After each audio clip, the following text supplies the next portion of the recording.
Assalamualaikum warahmatullahi wabarakatuh. Selamat pagi, selamat siang, selamat malam, kapanpun dan dimanapun kalian berada. Nah, berjumpa lagi di mata kuliah Electronic Government ya teman-teman ya. Yang akan kita bahas hari ini adalah mengenai tipe relasi dari e-government. Apa saja sih tipe relasi pada e-government itu? Mari kita bahas satu persatu. Nah, jadi seperti halnya di dalam dunia aplikasi e-commerce sendiri, kalau kalian tahu ya teman-teman ya, e-commerce itu jadi kerap sekali diklasifikasikan menjadi dua jenis, yaitu B2B dan B2C. Nah, B2B itu adalah business to business dan B2C itu adalah business to consumer, atau di sini istilahnya mungkin citizen juga bisa ya teman-teman ya. Jadi relasi ini adalah membicarakan tentang hubungan atau kerjasama gitu ya. Business to business itu berarti antara perusahaan dengan perusahaan yang lain gitu ya. Sedangkan B2C adalah perusahaan dengan consumer atau citizen atau masyarakat gitu ya teman-teman ya. Sedangkan kalau kita di sini berbicara tentang konsep e-government, ada 4 jenisnya ya teman-teman. Yang pertama adalah G2C gitu ya. Kemudian G2B, G2G dan G2E gitu ya. Government to citizen yang pertama, kemudian government to business, government to government, dan government to employee. Nah, jadi ada 4 ya teman-teman ya. Dan hari ini kita akan membahasnya satu persatu.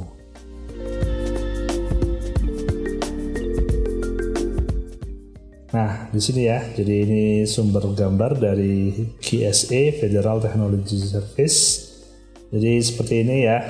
Jadi di sini ada G2C, jadi hubungannya dengan tax gitu ya, perpajakan gitu ya, regulasi, motor vehicles. Nah, ini mungkin hubungannya dengan STNK, perpanjangan SIM dan lain-lain ya teman-teman ya. Kemudian tourism, nah itu adalah salah satu contoh dari bentuk government to citizens. Kemudian ada G2B, nah ini ya, jadi pemerintah dengan perusahaan swasta atau bisnis atau yang lain gitu ya, industri. Nah, ini hubungannya juga dengan pajak gitu ya, perpajakan, kontrak, penawaran supplier dan lain-lain gitu ya. Kemudian ada government to government, jadi pemerintah dengan pemerintah. Nah, ini ya, jadi shared services, jadi pelayanan, saling berbagi pelayanan gitu ya teman-teman ya, transfer keuangan dan lain-lain, banyak. Kemudian ada G2E, ada employees. Nah, ini government, pemerintah dengan employee-nya, karyawannya sendiri gitu ya. Nah, ini ada benefits, ada records, perekaman gitu ya. Nah, nanti kita akan bahas opportunities dan lain-lain.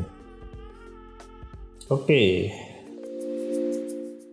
Kita mulai dari tipe relasi G2C, government to citizens. Nah, ini ya. Jadi relasi ini merupakan aplikasi e-government yang paling umum, yaitu di mana pemerintah membangun dan menerapkan berbagai portofolio teknologi informasi. Nah, ini ya, dengan tujuan utama untuk memperbaiki hubungan interaksi dengan masyarakat. Nah, gitu ya. Jadi di sini yang saya warnai biru, gitu ya. Jadi G2C itu adalah tujuan utamanya adalah memperbaiki hubungan interaksi dengan masyarakat ya, pemerintah dengan masyarakatnya. Nah, tujuan utama dari dibangunnya aplikasi e-government bertipe G2C ini adalah untuk mendekatkan pemerintah dengan rakyatnya. Ya, ini ya tadi ya teman-teman ya. Melalui apa? Melalui kanal-kanal akses yang beragam agar masyarakat dapat dengan mudah menjangkau pemerintahnya untuk pemenuhan berbagai kebutuhan pelayanan sehari-hari. Nah, ini ya. Jadi kanal-kanal akses. Nah, di sini sudah berarti memiliki artian penggunaan teknologi gitu ya teman-teman ya. Jadi pemerintah dan masyarakat sekarang caranya udah nggak konvensional lagi seperti dahulu gitu ya, yang ribet dan susah, akhirnya masyarakat itu malas untuk berurusan dengan pemerintah. Nah, sekarang diberi kemudahan gitu ya melalui teknologi supaya apa? Supaya mendekatkan pemerintah dengan rakyatnya gitu teman-teman. Nah, ini adalah contoh-contohnya ya. Nah, contoh yang pertama, kepolisian membangun dan menawarkan jasa pelayanan perpanjangan SIM ya, atau surat tanda nomor kendaraan STNK melalui internet. Nah, sekarang tanpa kita harus pergi ke mana ya, semisal tempat untuk perpanjangan SIM, STNK itu kan sekarang udah nggak perlu lagi kita datang ke tempat gitu ya teman-teman ya. Jadi kita udah bisa akses untuk perpanjangannya melalui internet gitu ya, atau mungkin melalui aplikasi. Nah, terus kemudian yang kedua ada Departemen Agama membuka situs pendaftaran bagi mereka yang berniat untuk melangsungkan ibadah haji di tahun-tahun tertentu. Nah ini juga ya teman-teman ya. Nah, jadi di sini pemerintahnya, kalau yang tadi adalah kepolisian, kalau ini adalah government-nya adalah Departemen Agama. Jadi mereka udah membuka situs pendaftaran secara online gitu ya teman-teman ya. Nah, jadi Departemen Agama bisa secara langsung menghitung sekiranya kuota-kuota di tahun-tahun tertentu tersebut ada berapa orang sih. Nah, jadi seperti itu ya teman-teman ya. Dan masyarakat pun nggak harus datang juga ke Departemen Agama untuk daftar atau mungkin melalui layanan-layanan lain, jadi bisa langsung online seperti itu ya. Terus kemudian bagi masyarakat yang memiliki keahlian tertentu dan berniat untuk mencari pekerjaan di luar negeri gitu ya, menjadi TKI. Nah di sini maka yang bersangkutan dapat dengan mudah mendaftarkan diri dari warnet, jangankan ke warnet gitu ya teman-teman ya, melalui smartphone aja udah langsung bisa akses selama perangkat-perangkat yang kita gunakan tadi terhubung dengan internet gitu ya. Nah di mana government-nya itu adalah Departemen Tenaga Kerja dan gratis gitu ya teman-teman ya. Nah itu adalah contoh dari tipe relasi G2C, Government to Citizens gitu ya. Nah selanjutnya ada tipe relasi G2B, Government to Business. Nah ini ya. Jadi salah satu tugas utama dari sebuah pemerintahan adalah membentuk sebuah lingkungan bisnis yang kondusif agar apa? Agar roda perekonomian sebuah negara dapat berjalan sebagaimana mestinya. Nah ini hubungannya dengan perekonomian ya teman-teman ya. Kalau kita udah berbicara mengenai government to business, ini biasanya ranahnya lebih ke arah perekonomian. Nah di sini diperlukan relasi yang baik antara pemerintah dengan kalangan bisnis. Jadi tidak saja bertujuan untuk memperlancar para praktisi bisnis dalam menjalankan roda perusahaannya, tapi lebih jauh lagi banyak hal yang dapat menguntungkan pemerintah jika terjadi relasi interaksi yang baik dan efektif dengan industri swasta. Jadi dalam hubungan G2B ini tidak hanya menguntungkan para perusahaan gitu ya, tidak hanya menguntungkan para bisnis praktisi bisnisnya aja gitu ya teman-teman ya, melainkan pemerintah pun juga bakal mendapatkan keuntungan juga gitu ya jika terjadi menciptakan relasi interaksi yang baik dan efektif dengan industri swasta atau perusahaan swasta gitu ya. Nah seperti itu teman-teman. Nah jadi contohnya seperti ini ya.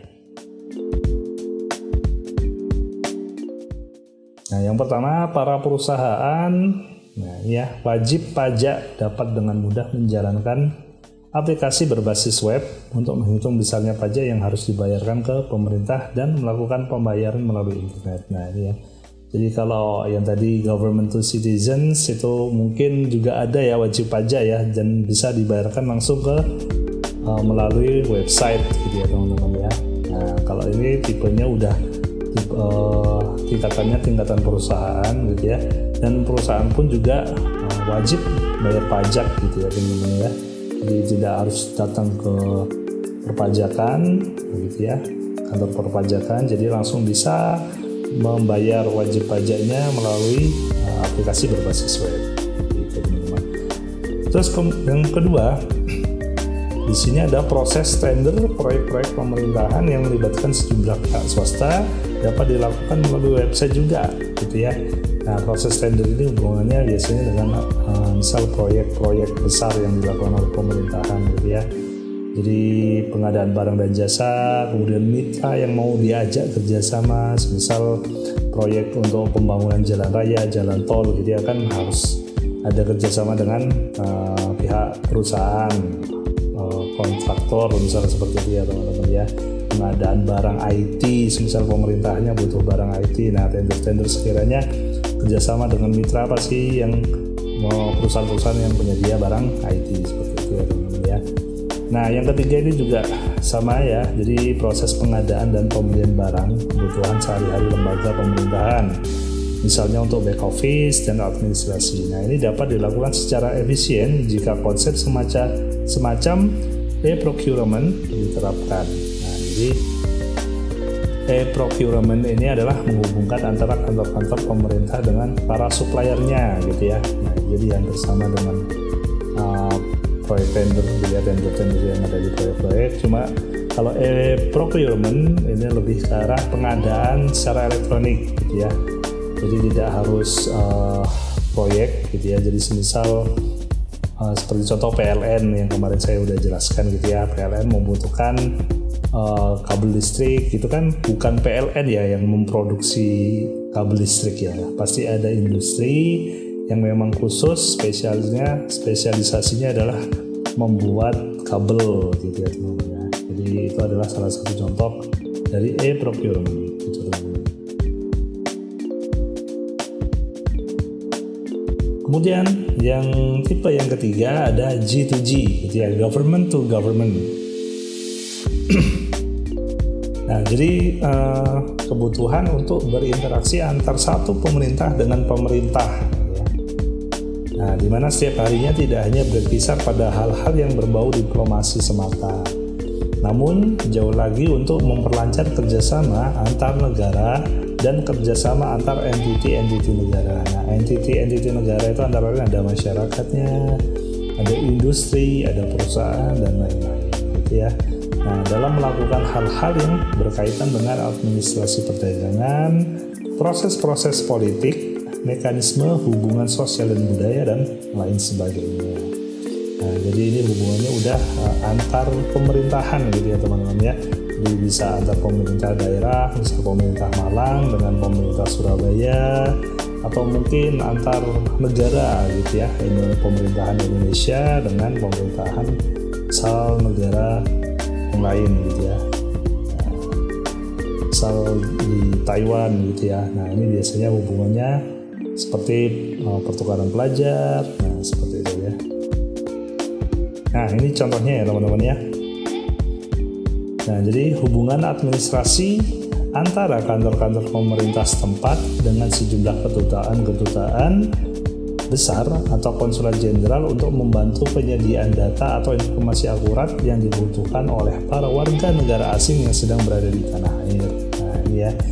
Jadi ini kerjasama antara pemerintah setempat, gitu ya, pemerintah Indonesia dengan kedutaan besar, gitu ya. Jadi warga negara asingnya jika ingin memperoleh informasi bisa melalui kedutaan-kedutaannya, gitu ya.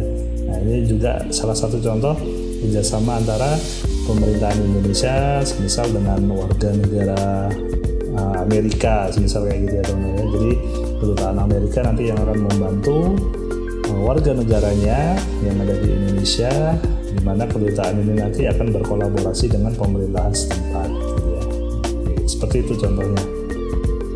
Kemudian contoh yang kedua ada aplikasi yang menghubungkan kantor-kantor pemerintah setempat dengan bank-bank asing milik pemerintah di negara lain, di mana pemerintah setempat menabung dan menanamkan uangnya. Nah, ini ya. Jadi adanya aplikasi gitu ya, menghubungkan kantor-kantor pemerintah setempat dengan bank-bank asing milik pemerintah di negara lain. Nah, jadi hubungannya ini udah perekonomian gitu ya teman-teman ya, hubungannya dengan fund transfer yang seperti tadi yang dijelaskan di gambar di depan. Terus kemudian ada pengembangan suatu sistem basis data intelijen yang berfungsi untuk mendeteksi mereka yang tidak boleh masuk atau keluar dari wilayah negara, cegah dan tangkal. Nah, ini ya, jadi seperti imigran gelap gitu ya teman-teman ya. Ini kan otomatis akan adanya hubungan relasi G2G antara pemerintah setempat gitu ya dengan pemerintah kedutaan sama ya, dengan kedutaan negara yang bersangkutan gitu ya teman-teman ya. Nah, ini adalah contoh-contoh dari G2G dan ini semuanya membutuhkan sebuah sistem gitu ya teman-teman ya. Jadi tidak datang langsung gitu ya, misal warga pemerintahan Amerika di mana warga yang kabur ke Indonesia misal seperti, atau Australia warga negara Australia kabur ke Indonesia. Nah, jadi nggak perlu orang-orang pemerintahan dari Australia kemudian datang ke Indonesia, jadi melalui sistem gitu ya teman-teman ya. Nah, ini adalah tipe relasi G2G. Nah, kemudian yang terakhir adalah tipe relasi G2E gitu ya, government to employee. Jadi pada akhirnya aplikasi e-government ini juga diperuntukkan untuk meningkatkan kinerja dan kesejahteraan para pegawai negeri atau karyawan pemerintahan yang bekerja di sejumlah institusi sebagai pelayan masyarakat. Nah, gitu ya. Jadi ada G2E, jadi aplikasi secara nggak langsung istilahnya adalah aplikasi internal gitu ya teman-teman ya. Karena berhubungan dengan karyawannya sendiri gitu ya. Nah, jadi contohnya adalah sistem pengembangan karir pegawai pemerintah yang selain bertujuan untuk meyakinkan adanya perbaikan kualitas SDM, diperlukan juga sebagai penunjang proses mutasi, rotasi, demosi, dan promosi seluruh karyawan pemerintahan. Nah, jadi perpindahan ya, semisal yang awalnya mungkin ada di pusat, dimutasi, dipindah di daerah-daerah seperti itu ya teman-teman ya, rotasi. Kemudian ada demosi itu adalah turun jabatan ya teman-teman ya. Nah, semisal karyawan ini tengah melakukan kesalahan, akhirnya turun jabatan. Nah, sedangkan promosi dinaikkan jabatannya seperti ya. Jadi ada sistemnya ya teman-teman ya. Semuanya terrecord gitu ya. Semuanya terekam di dalam sistem. Kemudian yang kedua adalah aplikasi terpadu untuk mengelola berbagai tunjangan kesejahteraan yang merupakan hak dari pegawai pemerintahan sehingga yang bersangkutan dapat terlindungi hak-hak individualnya. Nah, ini ya, di hubungan dengan tunjangan kesejahteraan gitu ya, keuangan dan lain-lain. Kemudian ada sistem asuransi kesehatan dan pendidikan bagi para pegawai pemerintahan yang telah terintegrasi dengan lembaga-lembaga kesehatan seperti contoh rumah sakit gitu ya, poliklinik, apotek dan lain sebagainya. Ini biasanya hubungannya sama asuransi gitu ya teman-teman ya. Jadi dari pihak pemerintahannya, departemennya gitu ya, dinasnya gitu ya. Jadi udah terintegrasi dengan lembaga-lembaga yang lain, semisal kesehatan ini ya contohnya ya. Jadi kalau ke rumah sakit, pegawainya datang ke rumah sakit gitu ya, menggunakan asuransi yang udah disediakan, maka bisa dirembes gitu ya teman-teman ya. Nah, kemudian dan institusi pendidikan, misal mau disekolahkan, dilanjutkan sekolah S2 atau S3 seperti itu. Jadi udah seperti itu ya hubungan government tuh karyawannya, employee-nya gitu ya. Jadi untuk menjamin tingkat kesejahteraan karyawan berserta keluarganya. Nah, jadi seperti itu ya teman-teman ya hubungan government to employee. Nah, jadi dengan menyadari adanya bermacam-macam tipe aplikasi tersebut, maka terlihat ya fungsi strategis dari berbagai aplikasi e-government yang dikembangkan oleh sebuah negara. Nah, keberadaannya tidak hanya semata untuk meningkatkan kinerja pelayanan pemerintah kepada masyarakat, namun lebih jauh lagi untuk meningkatkan kualitas dari penyelenggaraan pemerintahan sebuah negara yang pada akhirnya bermuara pada kemajuan negara itu sendiri gitu ya. Jadi nggak cuma G2C aja, nggak hanya hubungan pelayanan pemerintah kepada masyarakatnya aja, karena di sini juga ada G2B, G2G, dan G2E. Nah, ini semua kalau tipe relasi ini semua sudah optimal gitu ya, maka tidak hanya masyarakatnya aja yang sejahtera, maka negaranya juga akan sejahtera gitu ya teman-teman ya. Oke, mungkin gitu aja. Jika kalian ada pertanyaan, kalian biasa tanyakan di kolom chat gitu ya. Jika saya ada salah, mohon koreksinya. Terima kasih atas perhatiannya. Saya tutup. Assalamualaikum warahmatullahi wabarakatuh.